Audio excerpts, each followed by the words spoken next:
Bueno, muchas gracias. Primero, como es habitual, un saludo muy grande a los organizadores, las organizadoras, especialmente a Anita, que estuvo persiguiéndome para lograr hacer un huequito en esa agenda infernal que tengo, y por supuesto a todos quienes construyen este programa y este proyecto pero tan interesante.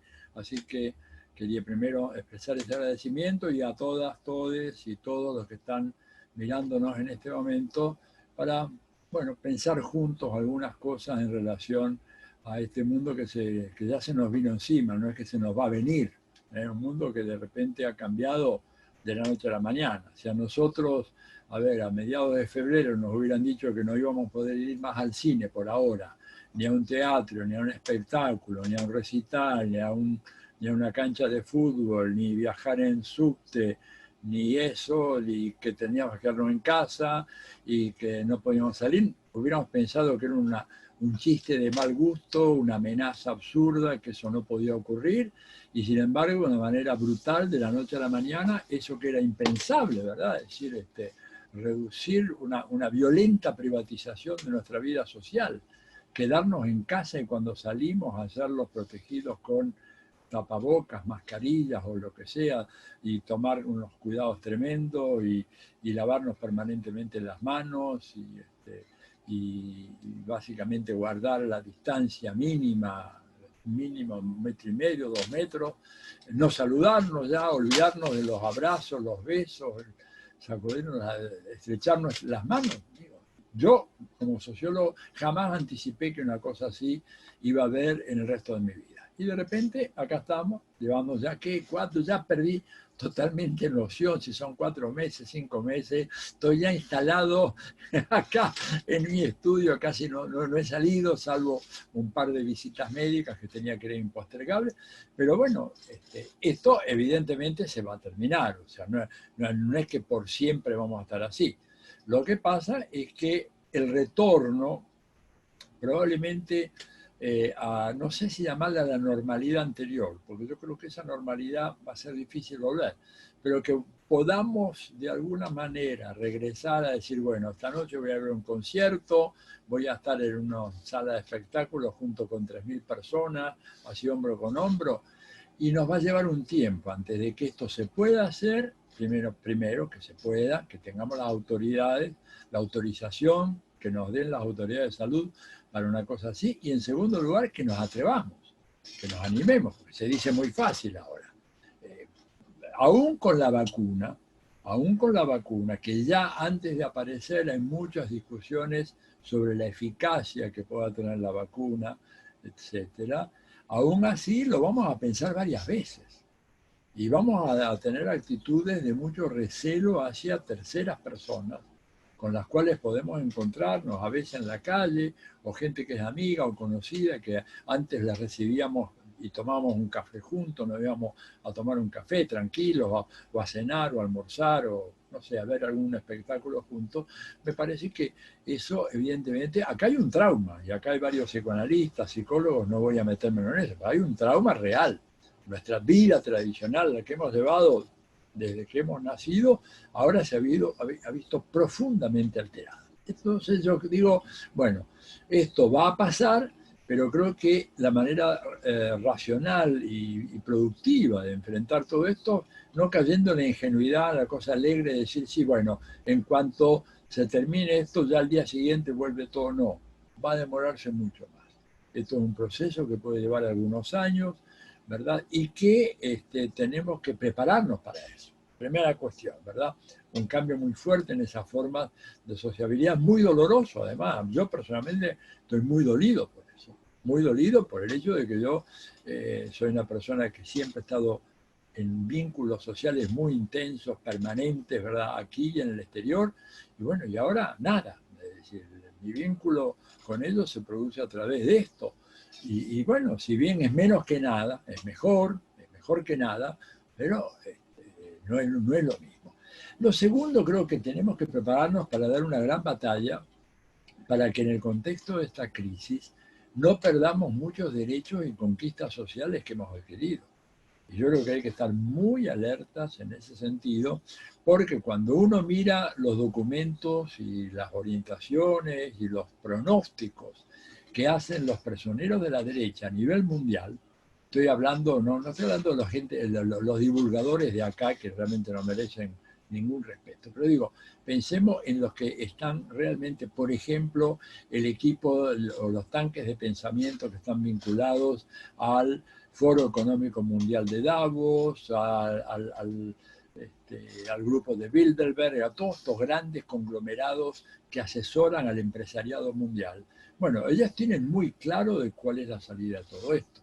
Y la salida de todo esto es una salida en donde tendremos que aceptar como normalidad un recorte de derechos, por ejemplo, laborales, que hubiera sido impensable y que es impensable todavía hoy, pero que tenemos que más vale ponernos a pensar porque, por ejemplo, en lo que concierne a ciertas ramas de la actividad económica y que afecta, por ejemplo, a empleados administrativos, aún de grandes empresas, etcétera, de repente el teletrabajo no es que va a ser una elección nuestra personal, sino va a ser una imposición, porque el teletrabajo le ahorra enorme cantidad de dinero a las empresas grandes, no hablo de las pequeñas, pero sí las grandes. Piensen ustedes en esas impresionantes imágenes que hemos visto más de una vez nosotros en las películas o en reportajes o en fotos en diarios y revistas de los empleados de la General Motors, que veías un salón inmenso, digamos, donde veías 300, 400 escritorios todos uniformizados, uno tras otro, o las workstation, en donde vos tenías en una oficina de repente 50 o 60 personas trabajando ahí. Bueno, pues lo más probable es que los dueños de esas grandes empresas el día de mañana decidan de que ya es hora de racionalizar el uso del espacio. Nos van a decir de que eso además genera efectos colaterales negativos para el medio ambiente, porque significa más autos que te transportan desde un barrio o la periferia de la ciudad de Buenos Aires al centro. Por lo tanto, si queremos tener aire más limpio, menos contaminación, quédate en tu casa, trabaja desde tu casa, usa tu luz, paga tu teléfono, paga tu conexión a internet, utiliza tu propia computadora o tu propio ordenador o tu teléfono celular, hacer los gastos en tu casa y encima nos van a decir, y además tenés la ventaja de estar con tu familia, por toda la economía del cuidado, etcétera, y te evitas estar viajando 3 horas al día, 1 hora y media de ida, 1 hora y media de vuelta, los embotellamientos. O sea, va a haber todo un discurso que ya está preparado, pero lo que no te están diciendo al mismo tiempo es que ya vas a dejar de ser un empleado de la empresa y te transformás en algo que en principio parece mucho más honorable. Sos un colaborador de la empresa, o sos un asociado, o sos un agente especializado que no necesita ir a trabajar y que por lo tanto mismo la relación salarial se pone en cuestión. Puede ser que se mantenga la relación salarial, pero por ejemplo, todo lo que tenga que ver con ciertos derechos laborales, como vacaciones pagas, como jornada de 8 horas, como descanso dominical, como licencia por maternidad, por enfermedad, etcétera, todo eso va a estar puesto en cuestión. Ya está siendo puesto en cuestión. Ustedes habrán visto, habrán escuchado las declaraciones de ayer de Mario Pergolini, unas cosas absolutamente reaccionaria, troglodita, pero que no representan una visión exclusiva de él, sino que creo que él está haciéndose eco. Resuena ahí lo que en los ambientes empresariales se está hablando, ¿verdad? En Estados Unidos, en Europa y acá también, de, bueno, una racionalización de los gastos. Y por lo tanto, si yo antes tenía que alquilar o tener una oficina con capacidad para albergar ahí a 200 personas haciendo trabajo de naturaleza de la oficina, ahora me quedo con los 20, 25, 30 que son los grandes directores de diferentes áreas y por lo tanto el resto los tengo en sus casas. Y ahorro en alquiler, ahorro en espacio, ahorro en actividades terciarias, por ejemplo, tercerizadas como limpieza y mantenimiento de la oficina, que son gastos importantes. No es lo mismo tener gente que te venga a limpiar una oficina donde trabajan 200 personas que una que lo haga donde trabajan 20, 25. Ellos están pensando en todas estas cosas.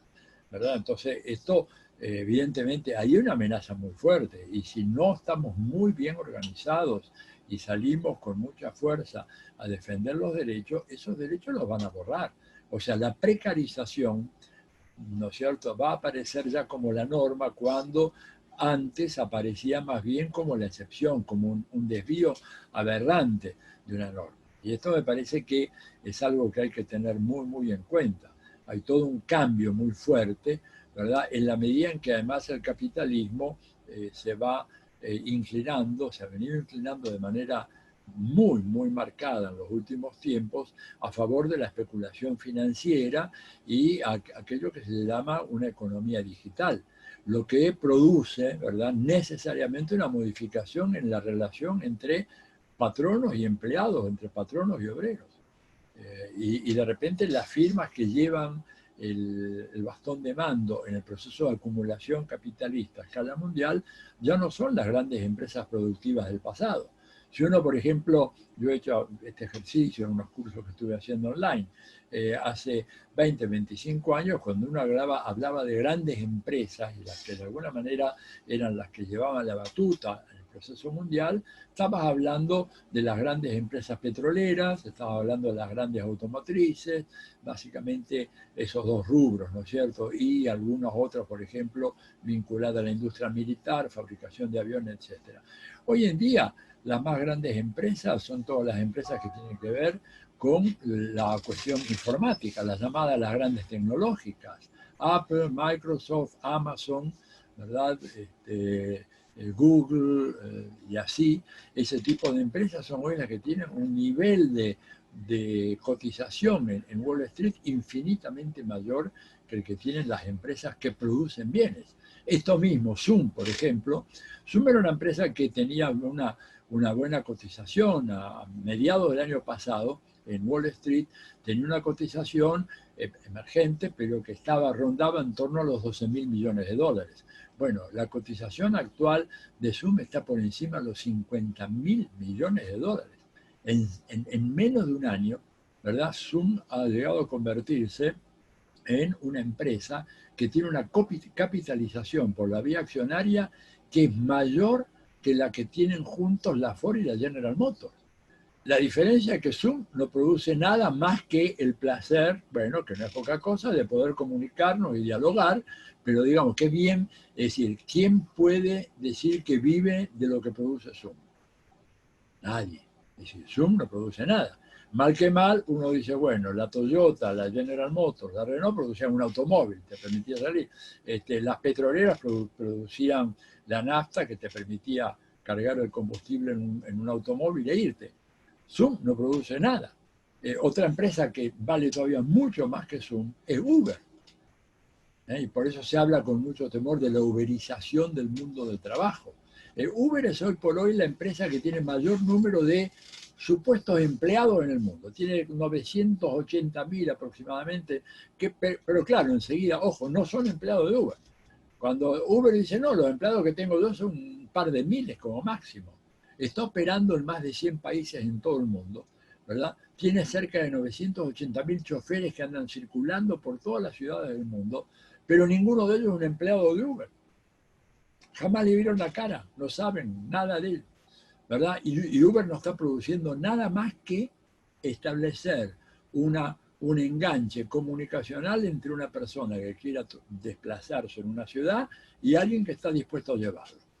O sea que avanzamos de una manera tremenda, una manera así absolutamente desmesurada, hacia una economía de servicios. El problema es que la gente para vivir, aparte de los servicios, necesita alimentarse, necesita otro tipo de bienes, tener ciertos productos en su casa que van desde los más elementales, tener un teléfono, hasta tener una heladera, un refrigerador, tener una cocina. Digo, y hoy en día todo el capitalismo se ha orientado de una manera decisiva hacia esta forma de transmisión digital y hasta basar el grueso o un número creciente de sus actividades en lo que algunos han dicho que lo más importante hoy, más que los recursos naturales, es practicar la minería de datos. ¿verdad? Aprovechar la inmensa base de datos que existe a nivel mundial sobre casi todos nosotros, o por lo menos gran mayoría de nosotros,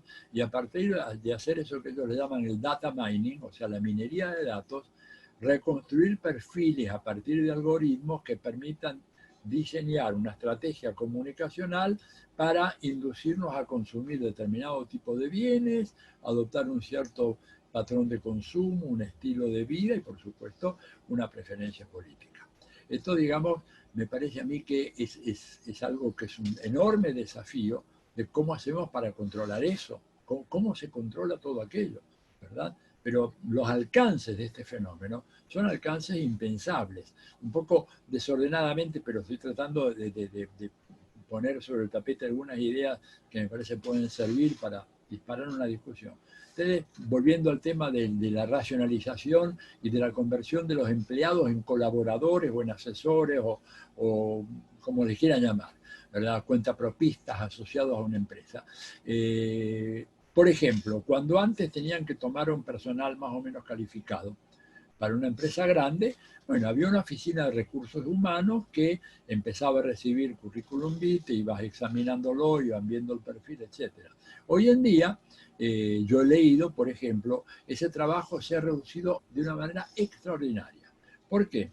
Porque en función de todo justamente esta minería de datos, hay ya una preselección hecha sobre la base no de 2 o 3 candidatos, de 500 candidatos, que antes no hubieran podido ser examinados. Físicamente no había tiempo de mirar 500 currículums cuando una empresa necesitaba a alguien para una tarea muy específica. Hoy van a la Big Data, a todos esos datos que están ahí en la nube, y a partir de ciertos algoritmos que definen el perfil de lo que se quiere, edad, sexo, educación, especialización, trayectoria profesional, ocupacional, si es soltero, casado, viudo, divorciado, lo que sea, opción de género, todos los datos que se puedan ustedes imaginar, y de repente llegan a lo que le llaman una lista corta de 3 personas, habiéndose ahorrado todo el proceso previo de preselección e inclusive de entrevistar a los que quedaban entre los 10 o 15 con mejores perspectivas para finalmente llegar a la gerencia y ofrecerle los 3 entre los cuales debía salir el que se elige. Hoy en día eso lo hacen de una manera mucho más sencilla a partir de todos estos fenómenos, ¿verdad?, que tienen que ver con que, bueno, vivimos en la era de la información y en un capitalismo digital que hace que nosotros seamos cada vez menos necesarios. O sea, la imprescindibilidad de la fuerza de trabajo humana está cada vez más puesta en cuestión, porque la robotización avanza a ritmos acelerados. En algunos países, ¿verdad?, ya sabemos hace tiempo que los subterráneos, los metros, se manejan, digamos, por computadoras, con robots especializados en eso, pero que ya empiezan a aplicarlo en algunos países con tráfico muy ordenado. El norte de Europa, básicamente en Noruega y en Suecia, en algunas pequeñas ciudades, ya están ensayando mismo transportes colectivos que no tienen choferes. O sea, desaparecen una cantidad de oficios y profesiones a favor de una economía digital, lo cual genera pero enorme cantidad de problemas, y además pienso yo que va a ser un problema mismo para los capitalistas, porque ellos pueden disponer alegremente de la mano de obra, ¿verdad? Y entonces dicen, no tenemos que luchar contra los sindicatos, ni las demandas salariales, ni esto ni lo otro, pero cuando uno avanza y cruza cierto umbral en el proceso de robotización del trabajo, bueno, ¿qué le vendés a un robot después? ¿Qué le vas a vender? Porque acá tenemos un capitalismo que se sustenta en una capacidad infinita de expandir el consumo. Y la gran contradicción del sistema es que no ofrece los recursos como para sostener esa expansión infinita del consumo. Y por lo tanto, la tendencia a la crisis es una tendencia muy, pero muy profunda en todo esto. Pero mientras esa crisis se desenvuelve, nos van a privar de muchos derechos, y creo que por eso cuando uno piensa para adelante qué debemos hacer, bueno, una batalla muy, muy fuerte para justamente evitar que ese plan se pueda concretar. Yo iría un poco cerrando diciendo un par de cositas más, porque no sé muy bien cómo estamos con el tiempo, así que le ruego, Andrea, vos que estás coordinando, o Juanita, que me digan, ¿verdad?, cuando tengo que ir parando. El proyecto de ellos, cuando digo ellos, digo todos estos tanques de pensamiento de la derecha mundial, ellos ya han desechado por completo el mercado como factor que asegura una profitable o redituable redistribución de los recursos, siempre a favor de ellos, ¿verdad? Ellos hicieron una apuesta muy fuerte a favor de los mercados y esa apuesta resultó favorable, pero para un sector muy reducido de la sociedad. ¿Para quién? Para el famoso 1%. El 1% que en la mayoría de los países se ha enriquecido de una manera escandalosa, pero que ha generado una situación de privación y de empobrecimiento para la gran mayoría de la población, aún dentro de países como Estados Unidos, ¿verdad?, en donde el New York Times alertaba en una nota editorial a comienzos de abril, cuando ya empezaba a verse toda la pandemia y la crisis económica, que el gran sueño americano, que era garantizar para quienes llegaban a vivir a ese país o los que vivían ya en ese país la posibilidad de un ascenso social, ese sueño había sido destruido. Así lo dijeron ellos en todas las letras, en un largo editorial que sacó el New York Times a mediados de abril de este año, y en donde decían que resulta absolutamente aberrante para las aspiraciones del sueño americano, el famoso American Dream, que se haya llegado a una situación en donde el 1% más rico de los Estados Unidos detenta más riqueza que el 80% de la población. Y que eso plantea un problema que para todos estos grandes estrategas del imperio, para la salida de la crisis, un problema fundamental, que es la sustentabilidad política del capitalismo. Porque al haber confiado tanto en los mercados, y al haber hecho que los mercados funcionaran bien, porque yo lo que quiero aclarar es que cuando los mercados concentran riqueza y excluyen, no es porque hay una falla del mercado. El mercado normalmente hace eso. Los mercados lo que hacen es favorecer a los más poderosos, a los más vigorosos, a los más ricos, no a los pobres. Los mercados no se caracterizan por distribuir uniformemente o igualitariamente ningún recurso, cualquiera que sea. Se caracterizan precisamente porque tienen una tendencia innata, incontrolable a la concentración de la riqueza, del poder, de lo que sea. Tomen el mercado comunicacional, por ejemplo. El mercado comunicacional está mucho más concentrado que el mercado financiero mundial.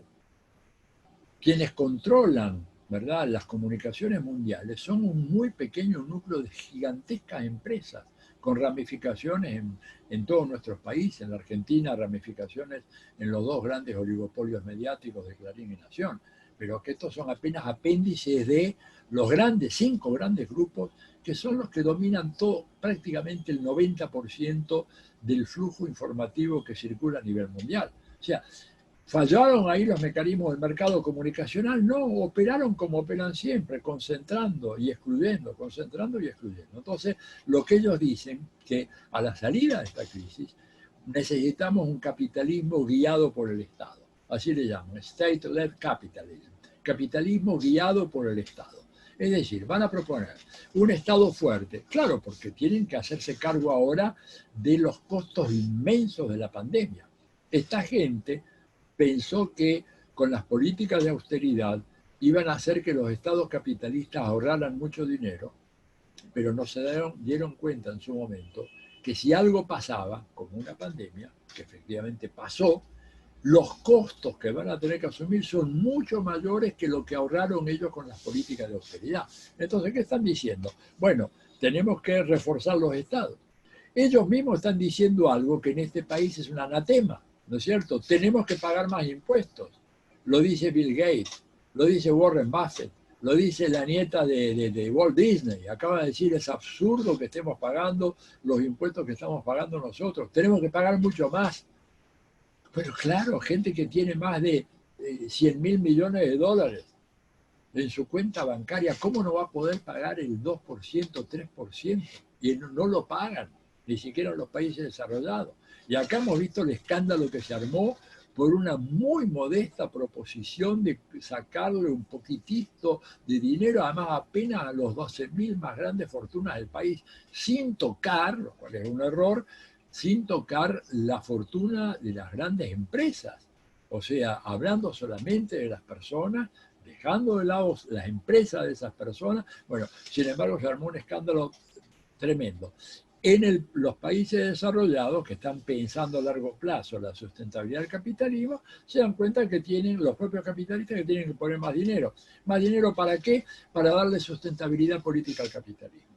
Porque ellos están muy alarmados porque están viendo que encuesta tras encuesta, los grupos menores de 30 años de edad, cuando se les preguntan qué tipo de sistema económico prefieren, si el capitalismo o el socialismo, resulta que consistentemente empieza a crecer el número de jóvenes menores de 30 que dicen que es preferible el socialismo al capitalismo. Mismo en Estados Unidos, cosa que no se veía, ¿verdad? Donde las últimas encuestas que publicaron daban 53 a 42 a favor del socialismo, lo cual era absolutamente impensable hasta hace apenas de 3 o 4 años. Pero bueno, toda esta irritación que ha provocado el hecho del 1% más rico que el 80% restante, etcétera, ha generado esta actitud de rechazo. Entonces ellos están pensando que va a haber que van a necesitar un Estado muy fuerte, con muchos recursos, van a tener que modificar lo que es el tipo de relacionamiento entre los procesos de producción y el medio ambiente. Están muy preocupados ahora, tardíamente, están muy preocupados con el tema del cambio climático, más que cambio, lo que yo digo es el colapso climático, que está en la base de esta pandemia, y la necesidad de relegitimar al capitalismo mediante un fuerte intervencionismo estatal, que no se va a significar un Estado más democrático, sino que mi pronóstico es que van hacia un Estado fuerte, pero de carácter más autoritario, con capacidad para imponer una nueva regulación social, diciendo, señores, acá ha habido un exceso de democracia, un exceso de derechos, exceso de garantías, licencias de todo tipo para los trabajadores, y hoy en día tenemos que imponer un orden nuevamente, y eso supone, bueno, que vamos a trabajar en función de criterios muy estrictos de rentabilidad, y sí vamos a canalizar la ayuda del Estado para mejorar la salud pública, porque se dan cuenta que eso ha sido una bomba que les ha estallado, y entonces nos dejan nosotros ante la necesidad de salir a proponer una alternativa. Y creo que cuando uno está pensando, por ejemplo, en países como la Argentina, y redondeo con esto, ¿verdad? Países como la Argentina, evidentemente creo que a partir de la conmoción que ha causado la pandemia y la combinación de la pandemia con una crisis económica profundísima, peor que la de los años 30, y que todavía no ha llegado a su pleno desarrollo, ni en Europa ni en Estados Unidos, porque todos la están anticipando, tenemos que garantizar, ¿verdad?, algunas cosas mínimas a partir de esta gran conmoción. Por ejemplo, un país como la Argentina tiene que hacer un enorme esfuerzo de reconstrucción del Estado, y ese esfuerzo de reconstrucción del Estado pasa por dotar al Estado los recursos financieros que no tiene y que en este momento son más necesarios que nunca. Por ejemplo, y esto habla de una profunda reforma tributaria que realmente le otorga al Estado los recursos que tiene, porque si no, no puede hacer política. Y hoy lo vemos como uno de los graves problemas de sostener el tema del confinamiento, por ejemplo, en los barrios populares, de acá en Capital, como en el conurbano, es que hay gente, mucha gente, que debido al carácter informal de su trabajo, vive de lo que puede hacer en el día al día y tiene que salir a la calle.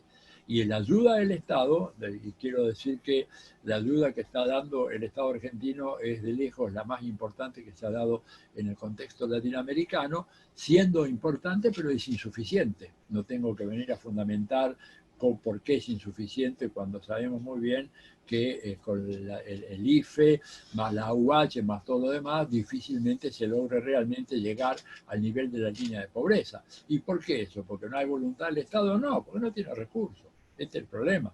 Entonces, una de las cosas que tenemos que salir a pelear ya es que es necesario, fundamental e impostergable esa reforma tributaria. Vamos a toparnos con una resistencia feroz.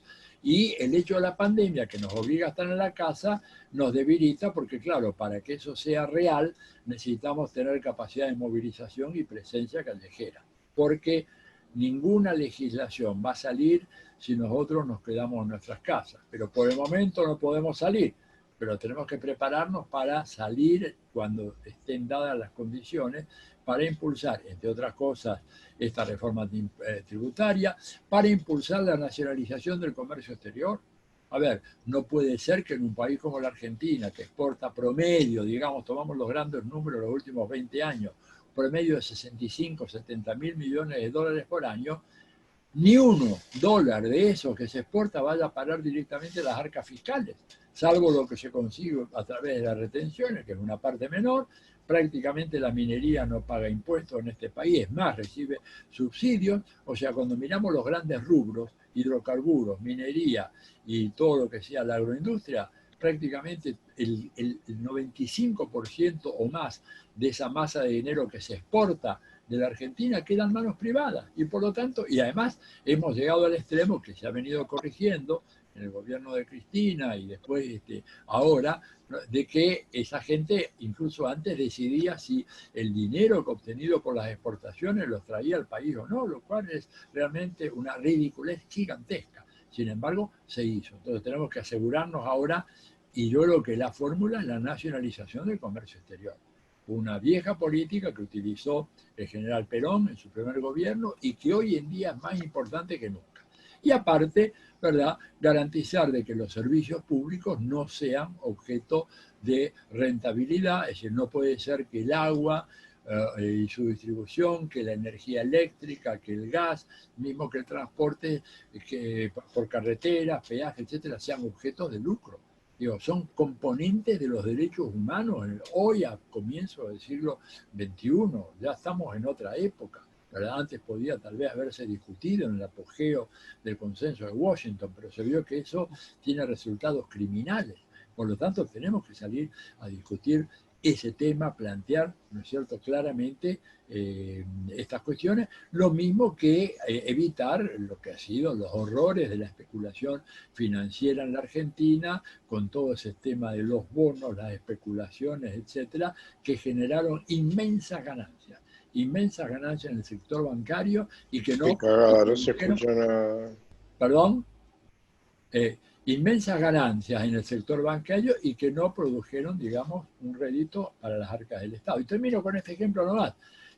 ¿Cómo no vamos a salir a pelear para una modificación del régimen tributario si vemos nosotros que algunos trabajadores, maestros, profesores, educadores, médicos, etcétera, que están en hospitales pagan impuestos a las ganancias y los capitalistas que ponen su dinero a plazo fijo, la ganancia que se deriva del plazo fijo no genera obligación tributaria para el impuesto a las ganancias? Digo, ¿hasta cuándo vamos a sostener ese mamarracho absolutamente incongruente de que la renta financiera no es gravable por el impuesto a la ganancia y que el sueldo o el salario de un trabajador o una trabajadora sí lo es?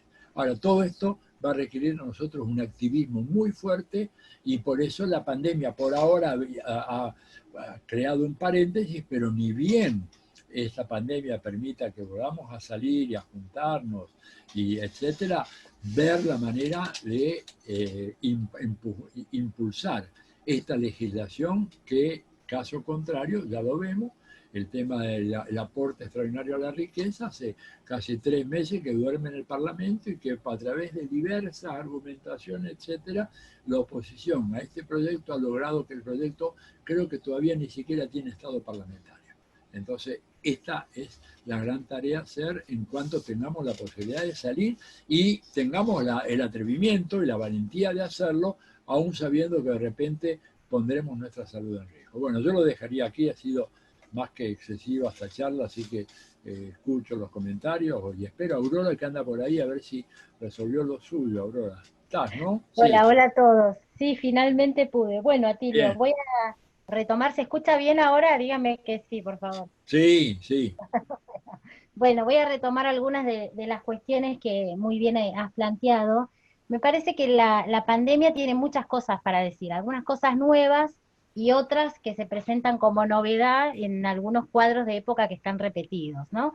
Una de ellas me parece que podría tener que ver con esta cuestión de poder pensar la relación entre pandemia y el capitalismo actual. La pandemia se nos presenta como una crisis, pero el capitalismo no se nos presenta en su faceta histórica construida en las últimas décadas, que tuvo que ver con haber puesto a la sociedad bajo una crisis recurrente desde la salida del Estado social hasta la actual sociedad neoliberal o neoconservadora, ¿no? Eso me parece que es importante marcarlo, porque cuando uno piensa esa relación, uno encuentra que en realidad el capitalismo lo que necesita es generar permanentes crisis para en ellas poder manejar, ¿no?, los altibajos del modelo de acumulación, que en esos cambios bruscos de la economía, en las sucesivas crisis económicas y demás, la sociedad siempre se pone, digamos, bajo el halo, ¿no?, de pánico que el capital genera, ¿no? ¿Por qué digo esto? Porque la pandemia es novedosa respecto de muchos aspectos, ¿no? Genera una nueva forma de solidaridad social inédita, que es con distanciamiento social. Eso no lo hemos conocido desde la modernidad hasta nuestros días. Innova también en algunas nuevas de acción que creo que se están construyendo, y muchas otras vendrán en formas nuevas, pero sin embargo, bajo algunos intentos de querer pensar la pandemia en algunos escenarios en el orden de lo novedoso, lo excepcional, el capital sigue funcionando con su misma brújula, ¿no? Pero hay que pensar esto, esta pandemia, ¿en qué capitalismo nos encuentra? Nos encuentra en un capitalismo que tiene que ver con una modernización de la sociedad postindustrial, es decir, los trabajadores, la fuerza de trabajo, digamos, cómo se para frente a estas condiciones históricas del capital. Bueno, en primer lugar, nosotros asistimos con pandemia, sin pandemia y con el capital y la pandemia a una división de la fuerza de trabajo que polariza el acceso al empleo duradero. ¿Sí? Digamos, la pandemia viene a profundizar esto, pero este es un rasgo de época y de modelo económico, ¿no? Hay una nueva división internacional del trabajo en esto que vos también planteabas, ¿no? Respecto de que no estamos pensando en la producción y en el trabajo concreto humano, sino que estamos pensando en un modo de generar riqueza y acumular plusvalor que tiene que ver con las nuevas industrias basadas en las tecnologías, ¿no?, de la información. Y otra característica novedosa de esta época, distinta, ¿no?, del capitalismo que conocimos finales del siglo XIX, es que la relación salarial no garantiza hoy necesariamente, ¿no?, una protección contra toda prueba respecto de nuevas formas de desigualdad.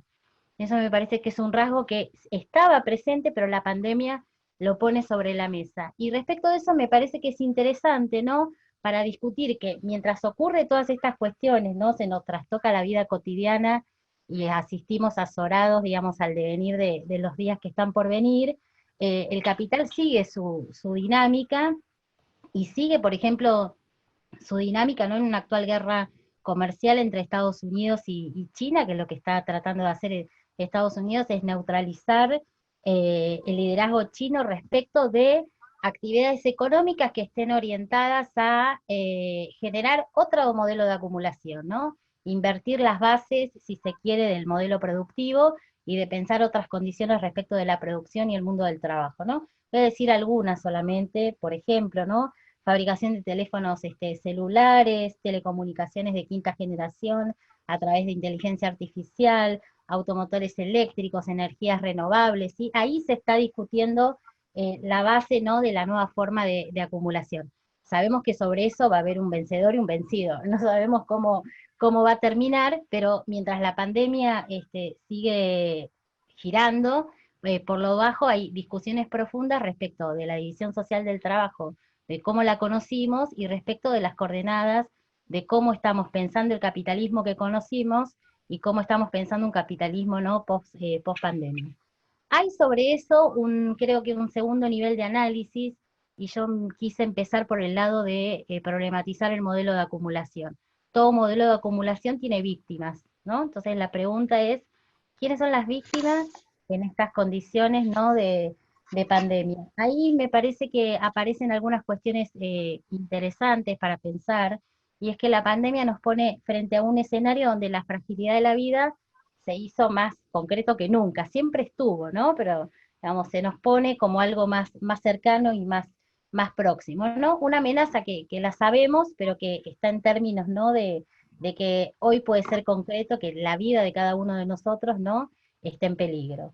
Ahora, sobre estas cuestiones, ¿no? También hay de fondo transformaciones sociales de una época, ¿no?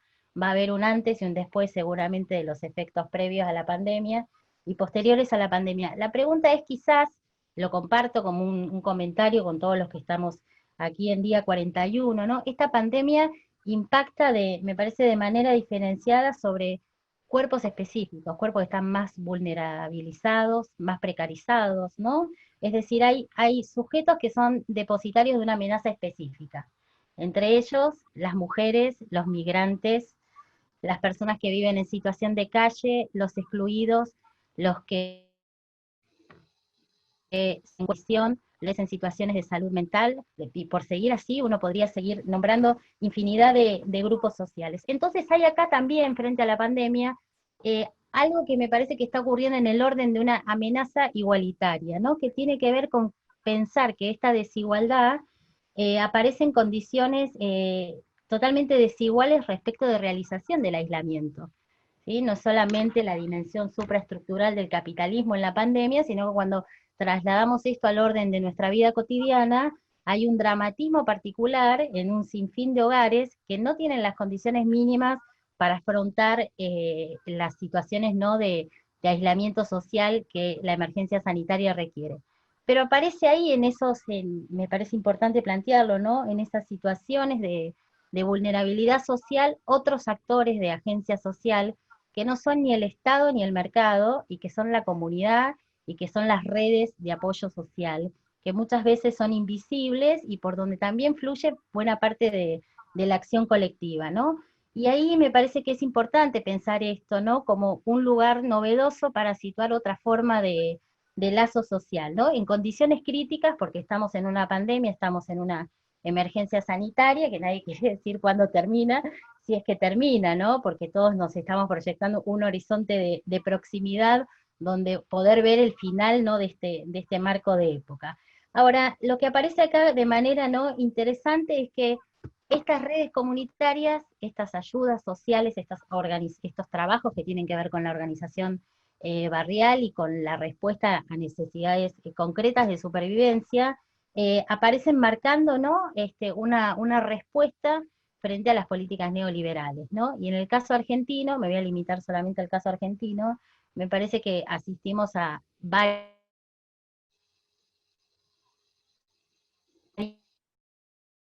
fenómenos en simultáneo desembocan en una sociedad más igualitaria, que tiene que ver con que el Estado se pone no solamente como garante de viejas formas del contrato social, sino también poniendo la agenda acerca de la discusión que viene. Sobre estas cuestiones, ¿no? Yo veía hoy una noticia que me reconfortó del punto de vista de la democracia, ¿no? En un sentido inclusor de la sociedad.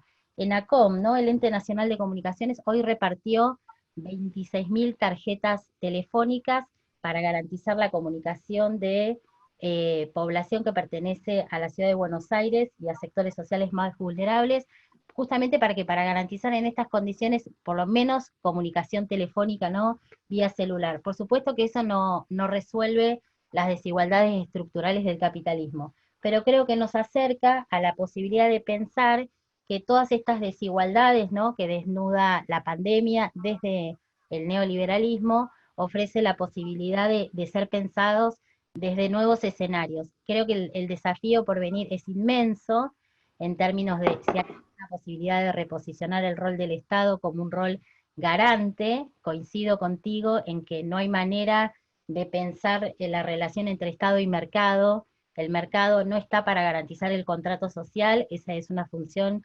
indelegable de lo público, y también sabemos que el diálogo entre capitalismo y democracia finalmente termina siendo irreductible. Donde hay capital, finalmente la democracia se vuelve inconclusa. Sin embargo, hay en este escenario concreto, creo que un desafío importante por venir, no solamente para Argentina, sino también para los países latinoamericanos, que es retomar la agenda de lo que dejó la previa a la pandemia, ¿no? Hay un debate aquí, justo en el centro de esta situación de emergencia sanitaria, que tiene que ver con que el Estado, este modelo de Estado que estará por redefinirse, tendrá que resolver dos cuestiones que me parece que están pendientes y que son urgentes para redefinir qué tipo de democracia queremos. Una tiene que ver con aquellos sectores sociales, ¿no?, que producto de esas políticas neoliberales o neoconservadoras quedaron fuera de las condiciones del contrato social, ¿sí? Es decir, personas que tuvieron aspiraciones legítimas a formar parte de él y quedaron excluidos del ejercicio de sus derechos. Me refiero a desempleados, migrantes, mujeres con trabajo precarizado, ¿no? Etcétera, etcétera. Y lo otro que me parece importante es qué va a pasar con todos aquellos excluidos sociales sobre los cuales hay que pensar un proyecto de sociedad para incluirlos, y cómo pensar esto, es una pregunta que dejo abierto para todos, ¿no? Cómo pensar esto desde un modelo de Estado que aglutine esto desde un lugar mejor como sociedad. Creo que hay una agenda de la pandemia, pero también la agenda de la pandemia está superpuesta con un sinfín de situaciones de exclusión social que el Estado debe digamos, resolver. Si es que hay algo que la pandemia trajo en sentido positivo, es el debate, que creo que hay que construirlo respecto de qué tipo de Estado queremos y cómo el Estado vuelve a posicionarse en un lugar no de Estado céntrico, pero sí que aglutine de alguna manera las coordenadas de discusión acerca del modelo de sociedad que tenemos que sostener en lo concreto y en el presente y en la sociedad que está por venir. Me parece que esas son las cuestiones que están en términos estructurales rondeando la problemática de la pandemia. Después hay cuestiones que tienen que ver con lo cotidiano, lo subjetivo, lo sociocultural y demás, pero no quería extenderme y me parece que esas serían las tres dimensiones a considerar. Ahora sí. Bueno, a modo introductorio, para después pasarle la palabra a Tilio, retomando algunas de las preguntas que se plantearon, me parece que hay un denominador común. El Estado, no sé si uno lo puede pensar así, yo lo cuento desde una perspectiva como una metáfora, no voy a entrar en un análisis conceptual. A mí me parece que el Estado Nacional hoy, el gobierno nacional, está en una instancia de lo que podríamos denominar interregno, ¿no? Es decir, algo de todo esto se va a modificar. No sabemos cuál va a ser el desenlace. En la medida que haya una discusión ideológica, es decir, en la medida en que el gobierno nacional, las autoridades, sus cuadros políticos, los intelectuales, etcétera, etcétera, y otros sectores orgánicos de la sociedad, asuman que el capitalismo no puede, digamos, pasarse la posta a ninguna de las condiciones ni del cambio social, ni de la producción de la solidaridad social, yo creo que va a ser extenso el proyecto, va a ser arduo. El capital tiene una capacidad inmensa siempre de, digamos, de reinventarse desde sus propios escombros, ¿no? Genera sus propias lógicas de autorreproducción, pero también me parece que siempre digamos, la respuesta histórica ha sido que donde ha habido proyecto ideológico y ha habido proyecto político en continuidad con eso, el capital ha logrado ser de alguna manera atemperado. Me parece que esa es la instancia en la que nos encontramos, es una instancia compleja, porque todas estas discusiones se dan en el contexto de una pandemia, con millones de personas en sus casas, con millones de personas precarizadas, y con un Estado, por lo menos en el caso argentino, que está intentando intervenir en todos los lugares en que sea posible, con escaso presupuesto, y un sinfín de disputas y de conflictividad política, intersectorial y social seguramente, ¿no?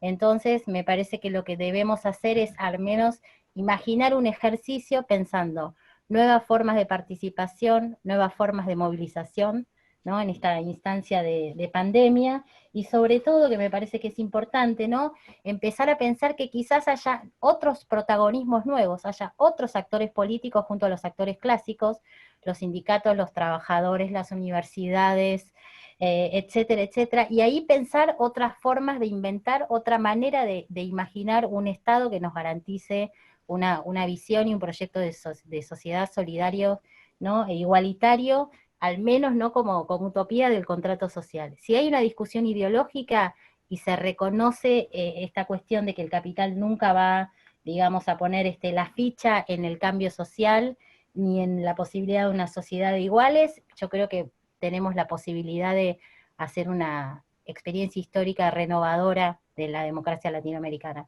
Mientras tanto, no lo sé. Son preguntas y conclusiones o comentarios que estoy compartiendo con ustedes. Atilio. Ya. Bueno, gracias, Aurora. No, Sí, yo tomo un poco la parte final y después voy a las preguntas en el orden en que fueron presentadas, ¿no? A ver, vamos a ser francos en esto. En la medida en que el capitalismo se profundiza, la democracia se debilita. Esto está claramente demostrado, ¿verdad? Porque en Estados Unidos, por ejemplo, hoy en día, gentes que nunca pertenecieron a lo que podríamos llamar las familias ideológicas de la izquierda, plantean, sin embargo, el problema gravísimo de la involución, el debilitamiento de la democracia en Estados Unidos. ¿Y por qué dicen eso ellos? Bueno, lo dicen porque en la medida en que estas empresas gigantescas, a las cuales aludía Gustavo en la primera pregunta, que ya voy a ir a ella, han crecido de manera tan fenomenal, esas empresas y sus grandes fortunas, con la complicidad del Poder Judicial de los Estados Unidos, ojo con eso, por eso allá también hace falta una reforma judicial en Estados Unidos, le otorgaron a esas empresas las condiciones óptimas para poder influir decisivamente en las campañas electorales, ¿verdad? O sea, la Corte Suprema de Estados Unidos en el 2010 sacó una acordada mediante la cual equiparaba a la General Motors o a la Google o a la Facebook con el señor Bill Smith de Main Street, de la calle del medio ahí en Estados Unidos. Y ambos tenían el mismo derecho a poner el dinero que quisieran a favor de su candidato en la elección presidencial. Por lo tanto, el señor y la señora Smith podían poner $25 por Bernie Sanders y la Google podía poner $5.000 millones en la campaña de Donald Trump, por ejemplo. Y eso es legal en Estados Unidos. Eso fue denunciado por el expresidente Jimmy Carter y por mucha gente que eran intelectuales más o menos cercanos al Partido Demócrata, incluso algunos medios como coqueteando con los republicanos, pero que ahora están escandalizados, que dicen que a Estados Unidos ya no puede ser más calificado como una democracia, sino que el término correcto, teóricamente hablando, es de una plutocracia, o sea, gobierno del dinero y de los ricos, por los ricos, para los ricos y de los ricos. Este es el tema. Por eso el avance del capitalismo ha erosionado las democracias. Y no solamente ha erosionado la democracia, ha erosionado la capacidad de los liderazgos. Un tema que, por ejemplo, señaló Ignacio Ramonet hace poco en un largo artículo muy interesante. Él dice, el problema que tenemos en la pandemia, además, es que nos sorprende con liderazgos menos que mediocres, cuando no demenciales como el de Donald Trump, o este tonto ahí de Inglaterra, el Boris Johnson, que se hizo el machito, que él nos infecta, terminó, casi se muere, ¿no es cierto? En donde tenés un tipo como Pedro Sánchez, presidente del gobierno español. Se acordarán de Pedro Sánchez, que le dio 8 días de plazo a Maduro para que renuncie hace 1 año y medio. O sea, estamos hablando de gente que realmente no tiene estatura, no para dirigir un Estado. No pueden dirigir, digamos, el consorcio donde viven, una reunión de consorcio.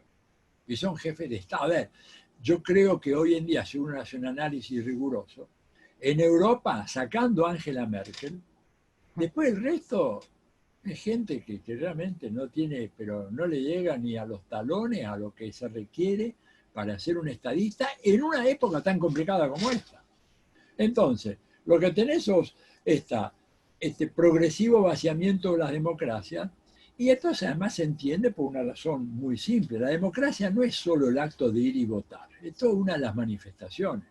Pero, por ejemplo, un gran estudioso de la democracia, no siendo él un demócrata, como el francés Alexis de Tocqueville, a mediados del siglo XIX escribió un libro extraordinario que se llama La democracia en América, son 2 tomos así, casi 1000 páginas cada uno, y en donde él, no siendo un hombre de izquierda ni nada de eso, él dijo, ¿qué es lo que define a la democracia?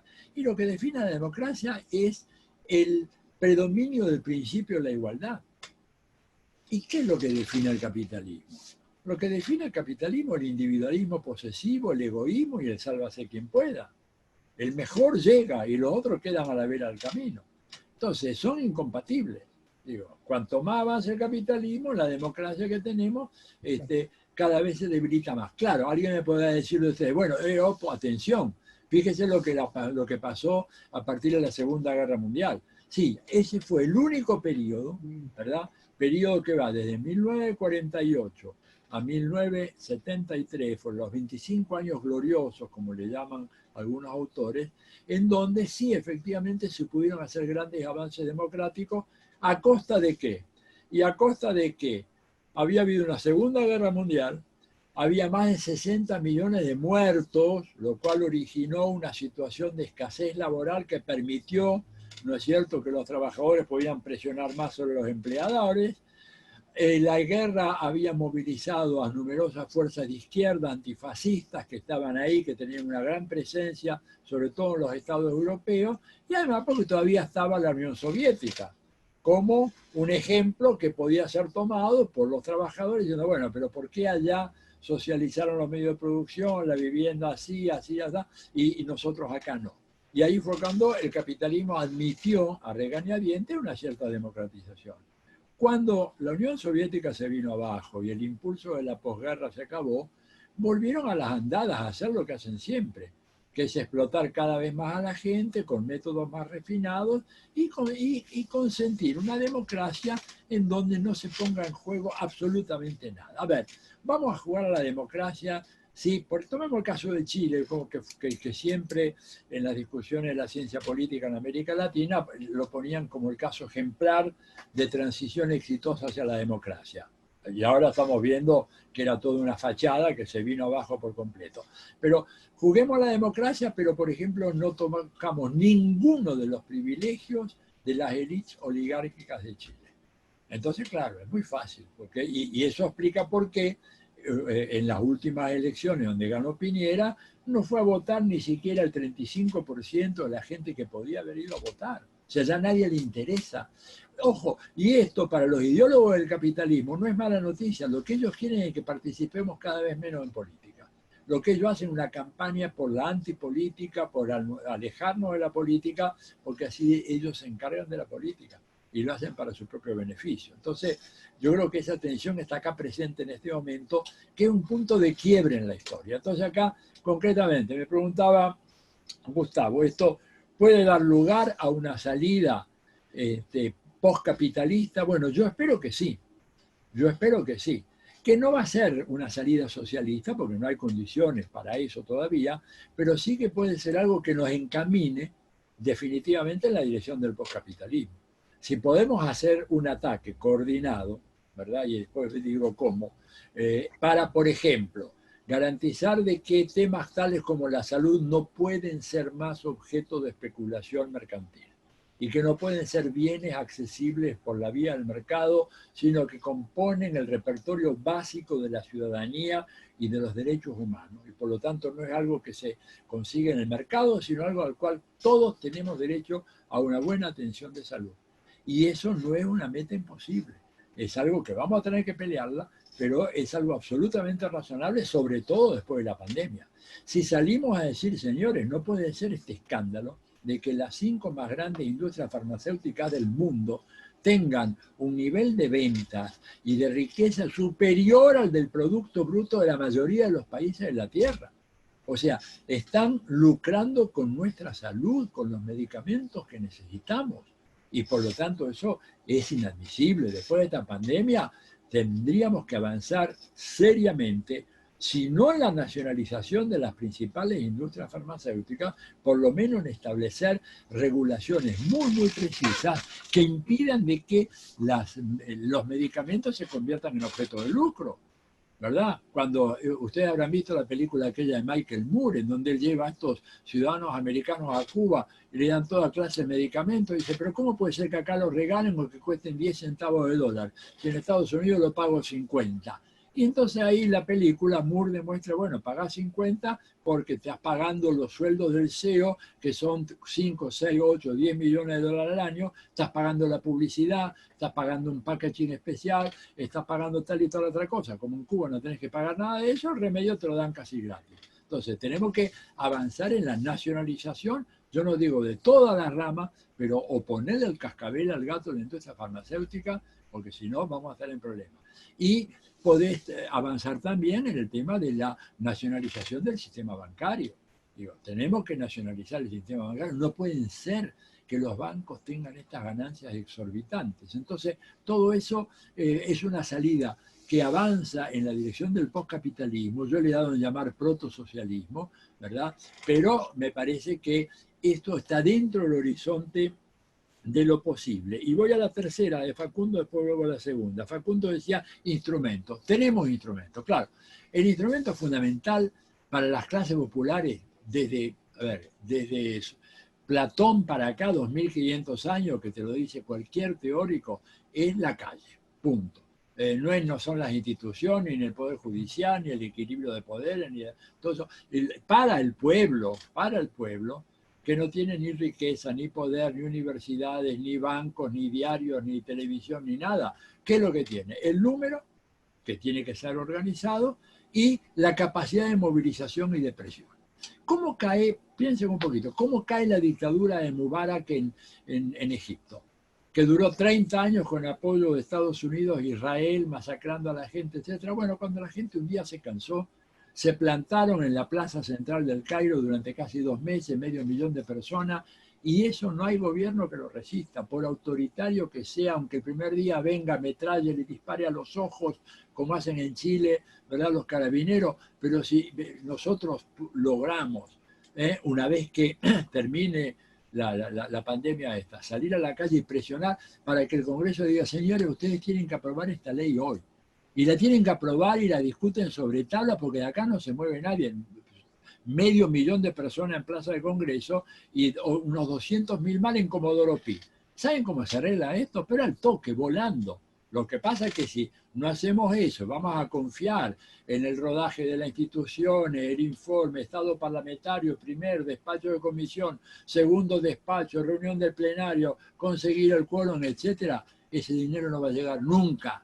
Y ese Estado que debe estar presente, como muy bien lo señaló y persuasivamente Aurora, no va a poder llegar nunca porque no va a tener los recursos. Va a querer, pero no va a poder. Entonces, esto implica que hay una responsabilidad grande de nuestra parte. Pero mientras podemos salir, tenemos esto, lo que yo he dado a llamar el asociativismo digital. Hoy en día podemos coordinar acciones de lucha, estrategias de acción colectiva, aplicando estas metodologías. Hoy podemos hablar con gente no solamente de Argentina, de todo el mundo. Podemos tener gente acá que está desde México hasta el sur de Chile, conectado con nosotros y de repente tomar alguna iniciativa concreta, hacer un plan de trabajo. Bueno, ¿cómo vamos a salir de esta crisis? En Argentina, en Chile, de la pandemia, ¿no es cierto? ¿Cómo salimos en Brasil? En Brasil están llegando ya 100.000 muertos en Brasil a manos del sociópata y el psicópata de Jair Bolsonaro. Es decir, ¿cómo nos podemos organizar a una acción colectiva, por ejemplo, facilitado con estas tecnologías? Tecnologías que, si bien favorecen al capitalismo, los más lúcidos exponentes del capitalismo, pensadores del capitalismo, como Zbigniew Brzezinski, le tenían también un ojo avisor, porque decían, sí, estas tecnologías se celebran porque facilitan los negocios, el desplazamiento de capitales, etcétera, etcétera, pero en algún momento va a facilitar también la organización y la unificación de las luchas de los enemigos del capitalismo, y tenía mucha razón, y en eso estamos hoy. Está habiendo un proceso muy interesante a nivel latinoamericano de creciente coordinación de luchas. Ya van a ver ustedes cómo esto va a tener su resultado. Entonces, creo que la salida, no estamos condenados a una salida por la vía capitalista. Podemos empezar a ensayar algo que hace 50 años o 60 años se discutía en América Latina. Recuerdo como si fuera hoy, en el año 1970, elección presidencial en Chile, o sea, se van a hacer 50 años ahora el 4 de septiembre, se discutía si había o no una vía no capitalista de desarrollo.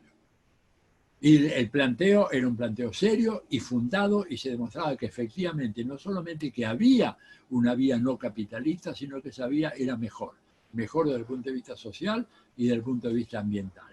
Y en relación a la tercera pregunta, que en realidad era la segunda en orden de secuencia, de Jorge Pardes. Jorge, claro, la pandemia está produciendo un descalabro en el sistema internacional. Primero, el prestigio internacional de Estados Unidos se vino al suelo. ¿no es cierto? ¿Por qué? Porque ha demostrado ser un país que ha fallado en garantizar condiciones mínimas de sobrevivencia para su población. Y aparece China, digamos, como una especie de lucero en donde con una población 4 veces, 5 veces superior a Estados Unidos, el número de muertos por millón de habitantes de China está en el orden del 4 por millón y Estados Unidos 495 por millón. 4 a 495. ¿Qué demuestra esto? No discutamos si en China hay un capitalismo, socialismo de Estado, etc., lo que quiera, pero lo que claramente demuestra en China es que hay por lo menos un Estado socialista, articulado con una economía que es en parte capitalista y en parte no, pero que ese Estado tiene una capacidad de protección de su población infinitamente superior a la que tiene Estados Unidos. Y eso se nota en el equilibrio internacional de fuerzas. Es decir, China aparece hoy como el interlocutor privilegiado de la gran mayoría de los países del mundo y Estados Unidos aparece en retirada, ¿no es cierto? Y esto a nosotros en la Argentina, salvo algunos que todavía están no quiero decir dónde, porque diría una grosería, ¿verdad? Están todavía pensando que Estados Unidos nos va a ayudar. Estados Unidos es una potencia en declinación, que no puede ayudarse a sí mismo, Además, una potencia que en esa fase de declinación está así poseída por un afán de venganza y de revancha y de agarrarse como pueda en ese naufragio, disputando, por ejemplo, con la Argentina la presidencia del BID. Contrariando los reglamentos del BID, de los estatutos del BID, que dicen que siempre el presidente del BID, el director gerente del BID, tiene que ser un latinoamericano. Y de prepo, Donald Trump quiere poner a un estadounidense, aunque es de origen cubano, americano, como Mauricio Claver Carone. ¿Te das cuenta? Entonces nosotros, ¿qué tenemos que hacer? No es que se trata de decir, bueno, ahora somos incondicionales de China, pero tenemos que hacer un juego diplomático basado en los intereses nacionales. Argentina tiene que preocuparse por los intereses nacionales y no por congraciarse con Estados Unidos, porque por más que te congracie con Estados Unidos, miren el papelón que hizo Macri, después de arrodillarse, arrastrarse, y bueno, Trump lo tuvo 2 años haciendo cola para poder exportar 50.000 toneladas de limones. Pues si ustedes me dijeran, bueno, es un material ultra sensible de inteligencia artificial, tecnología 5G, y entonces Trump se para ahí. No, limones. 2 años para que le autorizara a un gobierno que se arrastró hasta la indignidad recién ahí. Entonces, ¿qué estamos esperando? Nosotros tenemos que hacer nuestra política. Por supuesto, yo no digo romper relaciones con Estados Unidos, pero en este momento la potencia que emerge es China. Y la potencia que está yendo para abajo es Estados Unidos, el problema que está en nuestra región, y tenemos que ser muy cuidadosos, muy equilibrados, pero evidentemente tenemos que apostar nuestras fichas, porque además China le ha ganado la carrera tecnológica a Estados Unidos. ¿Por qué creen ustedes que el problema del TikTok? El problema del TikTok no es porque los chicos se entretienen. El problema del TikTok es que Estados Unidos no tiene esa tecnología y quiere forzar a los chinos que se la vendan a Microsoft para tenerlo ella. Y ellos no la tienen. Y difícilmente los chinos, bueno, y si la venden es porque tienen una cosa mejor debajo de la manga. ¿Se dan cuenta? ¿Y por qué hizo esto China? ¿Por qué China le sacó la ventaja? ¿Saben por qué? Porque China en el año 78, o sea, hace prácticamente 42 años, decidió que no iba a ser un país viable económicamente si no hacía una gigantesca inversión en ciencia y tecnología. Y entonces, el año pasado, en el 2019, como uno de los indicadores, en materia de inteligencia artificial, China patentó 2 veces y media más nuevos desarrollos que los Estados Unidos en inteligencia artificial. Ahí está la base de la discusión. No es la discusión es por los paraguas o por los encendedores o teléfonos que venden los chinos. La discusión es la tecnología 5G en la cual China sacó una ventaja decisiva. Y nosotros, ¿qué vamos a hacer? Y bueno, ¿nos quedamos con el que te da la 4G a gata o vamos a apostar al mejor desarrollo tecnológico? Argentina tiene que apostar ahí. Lo que hizo Macri es imperdonable.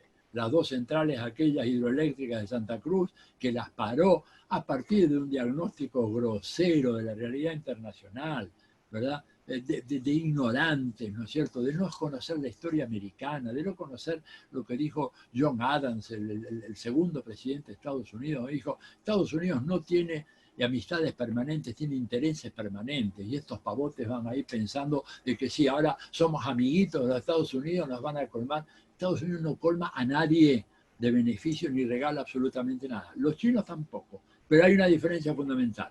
Estados Unidos tiene la creencia firme, absoluta, de que nosotros les pertenecemos a ellos.